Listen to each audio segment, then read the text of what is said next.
trial of a Utah woman accused of killing her husband and then writing a children's book about grief heads into its second day. Kouri Richins is her name. She's accused of poisoning her husband, Eric, with a lethal dose of fentanyl. That was 4 years ago.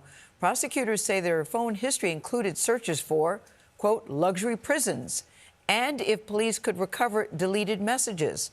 Matt Gutman has a story. Matt, good morning to you. Her searches were very interesting to the authorities.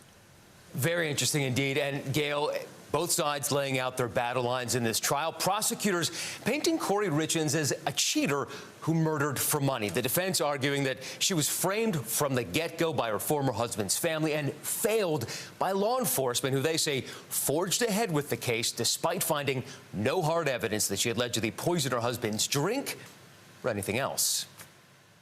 It's a complicated case that instantly made headlines.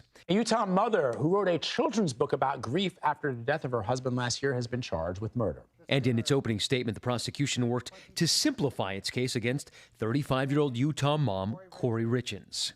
The evidence will prove that Kouri Richins murdered Eric for his money and to get a fresh start at life.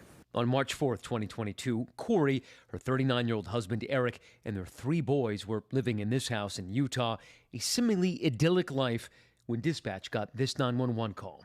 It was just after 3 a.m. I just came in the bed, in our bed, and I turned over, and he's just cold. He's just cold. Who's cold? My husband. And for the first time Monday, the jury and also the public seeing body camera footage of Kouri in pajamas, crying and confused that night. He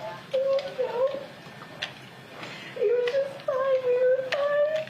In its opening, the prosecution was clear, claiming this was murder motivated by money.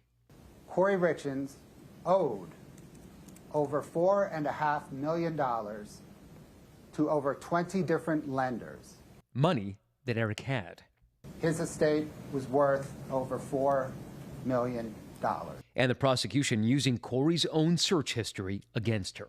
If someone is poisoned, what does it go down on the death certificate as? And Kouri Richins' defense team insists there is no direct evidence linking Kouri to Eric's death. You know what you're never going to hear is how that fentanyl got inside of him, because there is zero evidence of that. His death certificate reads that the manner of his death is still unknown. The defense is also claiming that Eric's family had it in for Kouri, and catching Eric's sister in an apparent inconsistency about Kouri's demeanor that morning. She wasn't crying like I was. She wasn't hysterical. Just stood there and shook her head no at me. And that's her squatting down to comfort you while you're on the ground, and that's y'all hugging, right? Correct. So your memory about that was clearly wrong.